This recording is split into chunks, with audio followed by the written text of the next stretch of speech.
जो बाढ़ से सबसे ज्यादा प्रभावित है मिथिलांचल, हम डिमांड करते हैं कि एक अलग से विशेष पैकेज की घोषणा बाढ़ प्रभावित होने के चलते जो हर साल आधी से अधिक आबादी बर्बाद हो जाती है, उसके लिए प्रधानमंत्री एक विशेष पैकेज दे। धन्यवाद।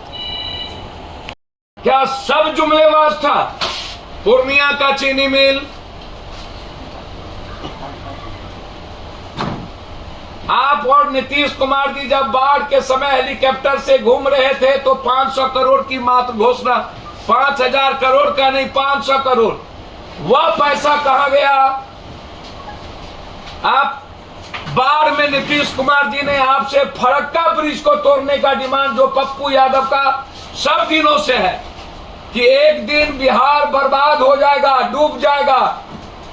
70% गाद जम चुके हैं नदी में, और ये वादा नरेंद्र मोदी जी आपने की थी। क्या बंगाल और बिहार को बचाने के लिए फरक्का बांध का आप चौड़ीकरण करेंगे या उसको वहां से हटाएंगे या नहीं? कोसी बैरेज पर जो गाद जमा है उसका चौड़ीकरण होगा या नहीं? आपने ही वादा किया था, क्या हुआ? सबसे पहले आपने कहा था कि जब हम आएंगे तो बिहार से पलायन नहीं होगा। आपके आने के बाद 3 गुना पलायन बिहार से मजदूरों की, उसका क्या हुआ? एजुकेशन के लिए डबल, हमारी जीडीपी के पैसा आप नहीं देते हो।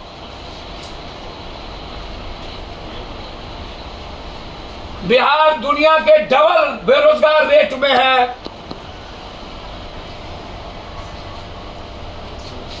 तो आज प्रधानमंत्री जी आ रहे हैं, हम प्रधानमंत्री जी से आग्रह करेंगे कि हे प्रधानमंत्री जी, आज कम से कम सत्य की धरती पर झूठ की खेती मत करिएगा।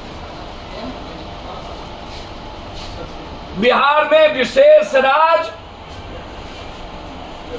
बिहार की परिबंध फैक्ट्री रोजगार के लिए, क्योंकि सबसे ज्यादा डिमांड है बिहार में रोजगार, सबसे बड़ा डिमांड है रोजगार। आज आप घोषणा करके जाएं,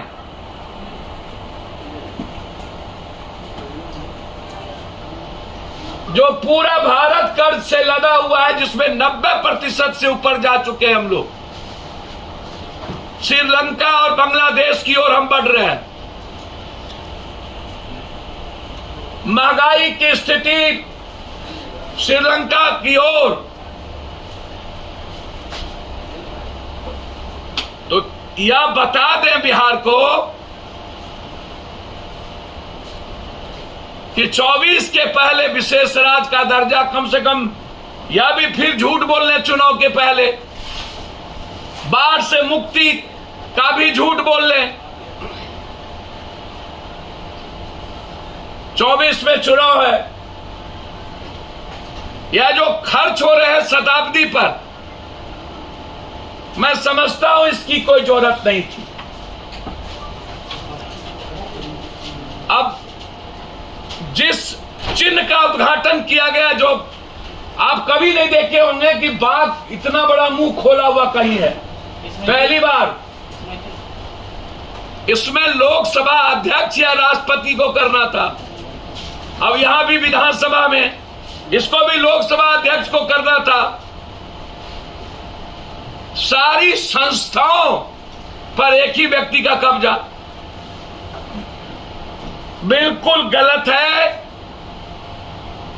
बीजेपी वालों को जवाब देना चाहिए। पटना को लेकर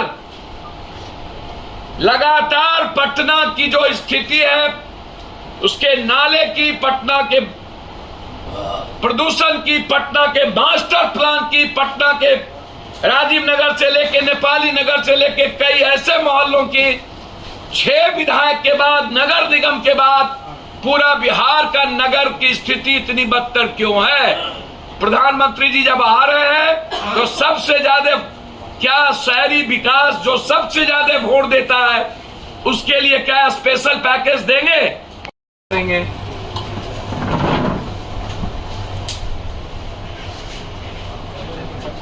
और चुनाव में और चुनाव के पहले जो आपने वादे किए थे बिहार को लेकर, उसमें विशेष राज नंबर 1, विशेष पैकेज नंबर 2, बिहार में राष्ट्रीय बहुकौशल विश्वविद्यालय खोलने की घोषणा आपके पहले बजट में किया था, ठंडे बस्ते में डाल दिया गया, वह कहां लापता है, कब बनेगा? जमालपुर में 1927 से स्थापित रेलवे अभियंत्रण कॉलेज को विश्वविद्यालय का दर्जा आपके पहले मंत्रिमंडल में हुई थी, वो कब बनेगा?